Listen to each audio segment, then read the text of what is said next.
Assalamu alaikum warahmatullahi wabarakatuh, barkanmu da warhaka. Insha Allahu a yau zan nuna mana yanda ake registration na courses a Bitkova website. Kamar yadda kake gani za ka yi sign up shine a farko. Idan baka yi sign up ba ba za ka iya registration a kowane course ba, saboda muna amfani da wannan registration din haka mai capturing sunayenka da sauransu. So idan ka yi za ka bude, idan misali kana son Telegram ko physical classes sai ka bude hub. Bitkova hub zai nuna maka duka courses da muke offering na physical da kuma Telegram. Za ka kalla duka states ɗin da suke nan available, da prices ɗinsu, da location ɗinsu, da malaman su baki ɗaya duka za ka gani. So sauran abubuwa da su biyo baya, but for now yanda ake register courses kawai na Bitkova za ka gani. So events da muke hosting, workshop da sauran abubuwa da muke gudanarwa duka za su zo daga bayan da ake yin su insha Allah ta'ala. So farko za ka danna enroll now, zai kawo ka shafin da za ka yi payment. So sai ka danna wannan payment in zai kawo ka, yana loading, bari ya gama loading.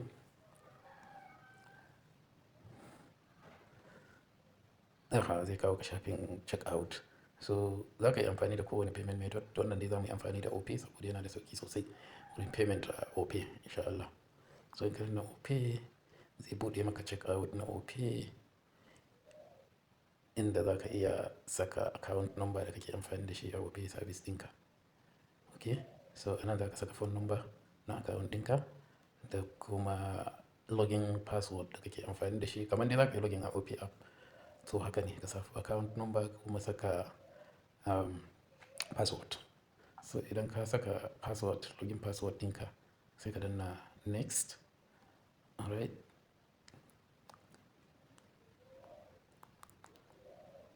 So in ka danna next zai kawo ka shafin inda za ka yi OTP.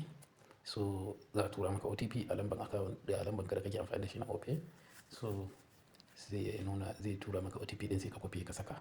Shikenan, payment successful. So daga nan zai kawo ka dashboard.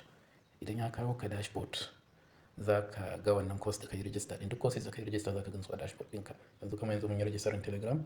So kun ga Telegram class ɗin yana nan ga group link da zan iya joining, ga schedule na class ɗin, sannan kuma da certificate.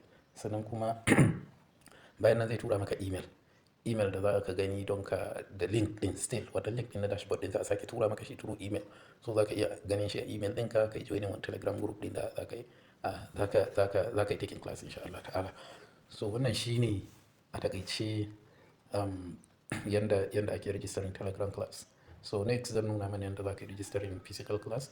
Shi ma process din almost the same ne, to kawai dai bambancin inda za ka yi clicking ne ka zaɓi physical class. Sannan idan ka dawo nan za ka ga cewa ba za ka iya sake enrolling ba, already enrolled. So bari ka yi enrolling sau biyu a course guda ɗaya ba. Alright.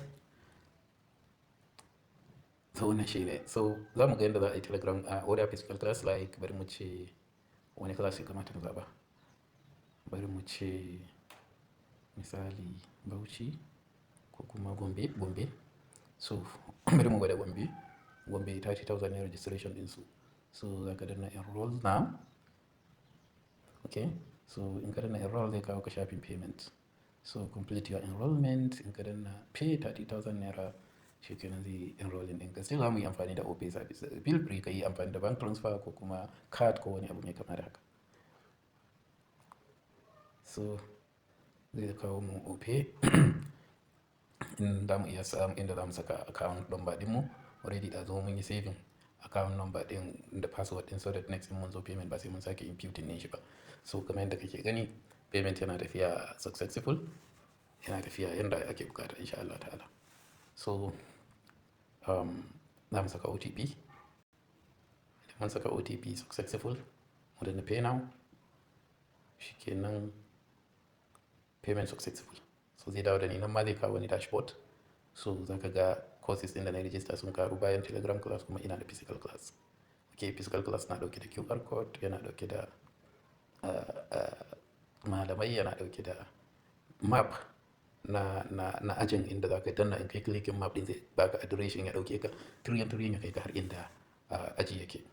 Alright, so wannan kenan successful insha Allah ta'ala. So idan na dawo hop shi ma kamar yanzu physical classes ɗin. So idan na koma physical class da na register, za ka ga already enroll. Bari na in register wannan class ɗin ba kuma. saboda mu preventing for duplicate payments. Sannan kuma ga shi still shi ma zai tura maka email na wannan link na wannan class din duka insha Allah ta'ala, so za ka iya joining wannan link din once ne, once ake aiki da shi, in ka yi amfani da shi farko bari sake aiki ba kuma. So a ƙarshe zan nuna mana yadda idan async chronos course ne, ma'ana course din da kawai za ka je ka kalli recordings ne kai practice on your own. Currently ba mu da courses in ba graphics design ba, sauran duka template courses ne da ake amfani da su. Okay, so wannan class din za mu gwada da wannan account abstraction course. Idan kai clicking akan shi zai kawo ka shafin wannan account abstraction din. So za ka kalla detail ɗinsa da modules da za a yi covering duka, za ka kalla komai da komai. Okay, abinda za ka koya da about the courses da kuma yadda za ka getting reviews da sauransu. So shi wannan course din idan kana bukata ka register din shi, abinda kake bukata kai shine add to cart. Okay, idan kai clicking add to cart zai dauke ka ya kai ka zai adin din shi a cart ɗinka. Cart ɗinka zaga ya karu by 1 a can sama inda kaga an nuna din. In kai clicking akan cart din zai kawo ka shafin da za ka yi check out. Okay, so zai nuna maka course detail ɗinsa da ID na course ɗin da duration da duk zai nuna maka. So abinda kake bukata ka yi shine ka yi enrollment payment din process din duka the same ne da sauran waɗancan. Za ka iya amfani da card ko kuma ka yi amfani da bank transfer ko ka yi amfani da OP da shi ya fi min sauki, shi yasa kuka ga nake amfani da shi. So idan na click akan OP zai kawo ni shafin payment na OP. So zan saka account number na da sauransu da password, so zai kawo ni inda zan yi OTP. So idan na yi OTP ya turo min sai in saka shi,